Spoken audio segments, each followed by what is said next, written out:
continue our Remembrance Day coverage and bring in retired Major General David Fraser, CTV military analyst and former commander of NATO forces in southern Afghanistan. First, on this Remembrance Day, I'd like to start by thanking you for your service to this country and for joining us today.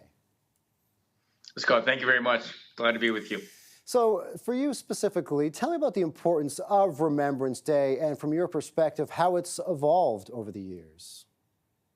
Well, for me, it's a very personal thing. I mean, I lost 4 people in my own team, 35 Canadians, 79 soldiers in the brigade that I was commanding in Afghanistan. So today is a very poignant day for myself and for my team members.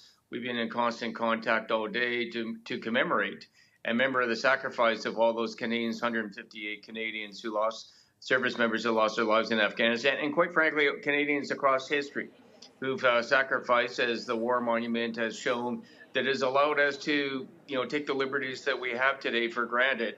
And when we look around the world today and just all the turmoil that's going on in Ukraine and, in Gaza and whatnot, and what Russia is doing, it just reminds us that peace is not free. It comes at a tremendous cost. So it's a very special, poignant day. You touched on the turmoil currently taking place around the globe with wars, as you mentioned, of course, being fought in Ukraine and the Middle East. How do you reflect on the contributions of those currently involved in conflicts wherever they may be around the world? Well, I'm, having been, as a veteran today and just looking at the service members who are serving, I'm terribly proud of our nation that has changed over the years, and I think for the better of, I think, it just a highway of heroes that, Canadians actually do love their men and women in uniform. The men and women in uniform are top-notch in what they do. They are standing on guard so that we, the rest of us, can just carry on and live our lives. And there are many men and women serving overseas, training Ukrainians for the combat they are having against, the Russians, and, in ships in the Pacific and whatnot. And, NORAD is flying to protect our airspace. So, I'm just incredibly proud to be a Canadian, that we take this seriously. We are real members, and, there is an awful lot more that we can do, but those people who are serving are giving 110%. I want to touch on a point that Judy mentioned from the nation's capital as she was covering the event in Ottawa today. So, of course, today, as we honor those who have served and died in the service of this country and continue to serve, how is the military addressing the ongoing issues of recruitment challenges?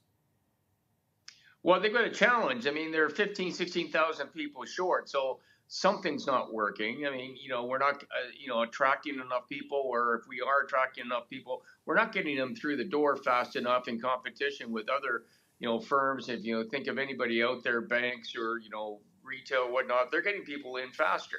We've got to do a better job of getting people in faster because, the forces needs people. And the other thing, too, is the forces needs to change to the changing and growing threats out there of what, countries like China and Iran and Russia are doing to us, both physically and in the cyber world. We've got issues that we have to take seriously. We've got the North that we've got to revitalize and recapitalize so we can actually address the threat that's coming in against us from Russia with supersonic missiles and things like that. The people are here. Certainly the capability is in this country. We just need a lot more leadership and dedication to execute, not just promise, but execute, to give the forces what they need to serve this nation. Retired Major General David Fraser, CTV military analyst, thanks so much for your time today and for your service to this country. Scott, thank you. Appreciate it.